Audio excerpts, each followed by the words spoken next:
Assalamualaikum warahmatullahi wabarakatuh. Halo guys, kembali lagi dengan saya Yorifi dengan NIM 1903211000.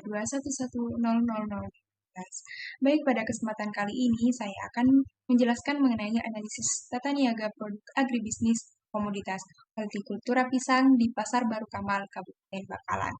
Baik Pak, untuk penjelasan selanjutnya kita lihat pada cuplikan video berikutnya.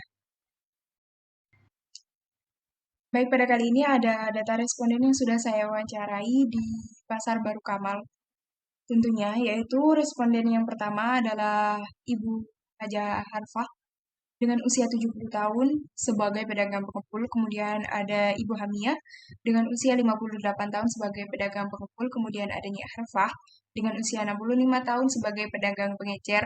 Kemudian ada Haji Hamimuddin dengan usia 50 tahun sebagai pedagang pengepul.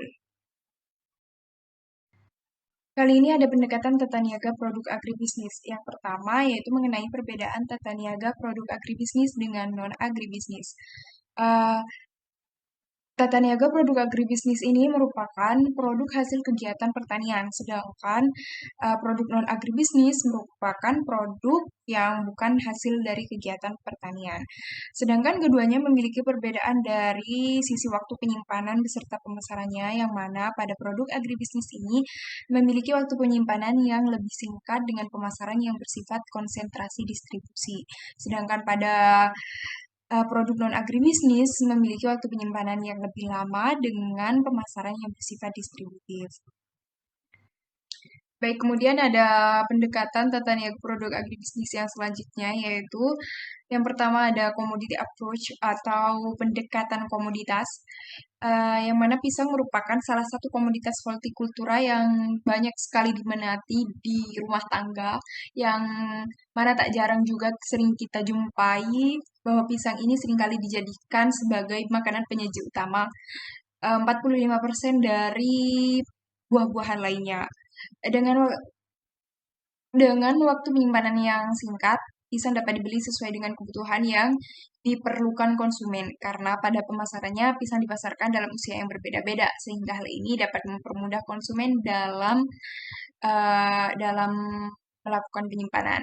Kemudian harga pisang yang ada di Pasar Baru Kamal ini bergantung pada ukurannya. Kurang lebih pada kisaran 12.000 per sisir untuk ukuran kecil dan mencapai harga kurang lebih 20.000 per sisir untuk ukuran besar. Kemudian ada functional approach atau pendekatan fungsi, yang mana yang pertama ada fungsi pertukaran. Dilakukan dengan kegiatan menjual serta membeli pisang dari petani sebagai produsen kepada pedagang besar, dari petani kepada pedagang kecil, dari pedagang pengepul kepada pengecer, dan dari pengecer kepada konsumen. Kemudian yang kedua ada fungsi fisik, yang mana dilakukannya pada pasar Baru Kamal ini dilakukan fungsi fisik seperti penyimpanan yang dilakukan sebelum dilakukannya pengangkutan untuk diperjualbelikan ke pasar.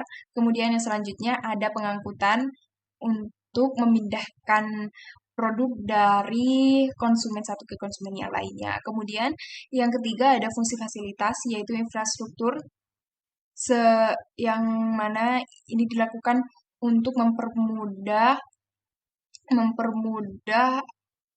jalan konsumen untuk menuju eh, tempat produsen sebagai penjual. Kemudian selanjutnya ada transformasi yang dilakukan untuk mengangkut barang yang sudah diperjualbelikan.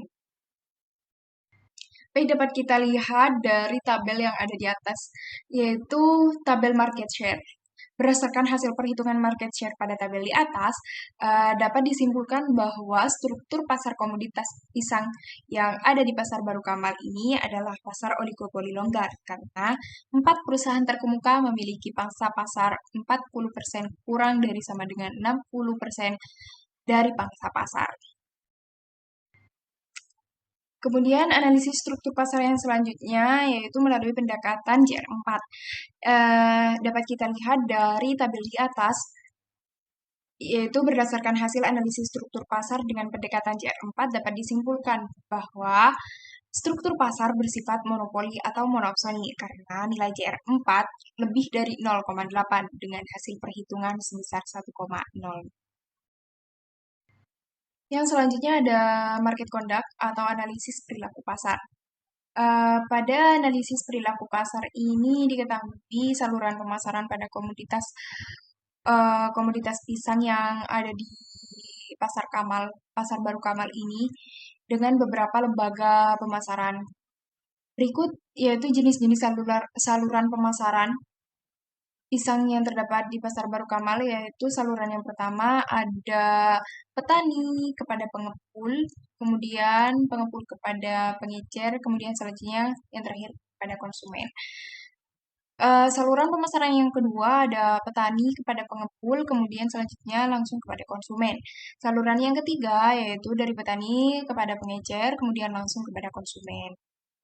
Kemudian yang selanjutnya, yang terakhir yaitu saluran pemasaran yang keempat, ada petani langsung kepada konsumen. Berdasarkan saluran pemasaran komoditas pisang yang ada di Pasar Baru Kamal ini dapat kita lihat bahwa saluran pemasaran yang lebih efisien adalah saluran pemasaran yang nomor 4. Yang mana pada saluran konsumen memperoleh langsung pisang eh, dari produsen atau petani, sehingga pada saluran pemasaran tempat ini lebih memiliki kebebasan untuk dapat menentukan harga kepada konsumen. Komoditas pisang di Pasar Baru Kamal ini tidak memiliki perbedaan harga yang cukup jauh antar pedagang dengan yang lainnya. Harga pisang di Pasar Baru Kamal berkisar 12.000 sampai 20.000 per sisirnya. Penentu harga pada komoditas pisang di Pasar Baru Kamal ditentukan berdasarkan price leadership. Sistem pembayaran yang digunakan yaitu pembayaran secara tunai. Uh, Penentu harga juga bisa dilakukan sesuai dengan hasil tawar-menawar yang dilakukan oleh konsumen dengan produsen. Selanjutnya ada market performance atau analisis kinerja pasar. Market performance pada komoditas pisang di Pasar Baru Kamal membahas mengenai margin pemasaran dan farmer share seperti yang sudah dijelaskan di atas, yang sudah tercantum di atas ini, sehingga dapat diketahui margin pemasaran pada komoditas pisang di Pasar Baru Kamal sebesar 5.000 per sisir dengan farmer share sebesar 80%. Kemudian dapat kita simpulkan berdasarkan perhitungan margin dan hasil farmer share yang 80% ini semakin besar margin pemasaran dan semakin panjang saluran pemasaran dapat menyebabkan pemasaran komoditas yang tidak efisien, sehingga dapat dilihat berdasarkan perhitungan bahwa pemasaran komoditas pisang sudah dikatakan efisien dengan saluran pemasaran yang ada di Pasar Baru Kamal. Baik, berdasarkan hasil dari penjelasan yang sudah saya lakukan pada video sebelumnya, dapat kita simpulkan bahwa analisis tata niaga produk agribisnis komoditas hortikultura pisang di Pasar Baru Kamal Kabupaten Bangkalan yang melibatkan beberapa lembaga pemasaran, yang mana pada setiap lembaga ini melakukan fungsi pemasaran seperti fungsi pertukaran, fungsi fisik, dan fungsi fasilitas. Berdasarkan analisis struktur pasar yang dilakukan melalui pendekatan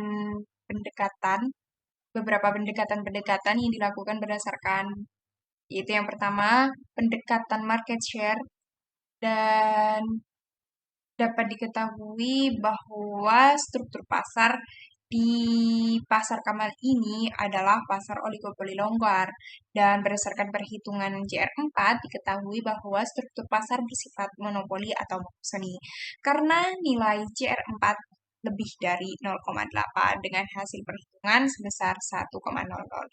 Dan berdasarkan hasil analisis perilaku pasar dapat diketahui bahwa pada saluran pemasaran keempat adalah saluran pemasaran yang efisien karena lebih memiliki kebebasan untuk dapat menentukan harga kepada konsumen. Dan berdasarkan analisis kinerja pasar pada perhitungan margin pada saluran pemasaran didapat nilai farmer share sebesar 80% sehingga dapat disimpulkan bahwa pemasaran komoditas pisang di Pasar Baru Kamal sudah dikatakan efisien dengan saluran pemasaran yang sudah ada di pasar tersebut. sampaikan tadi sekaligus menutup penjelasan saya pada video kali ini. Kurang lebihnya saya mohon maaf. Wassalamualaikum warahmatullahi wabarakatuh. See you guys.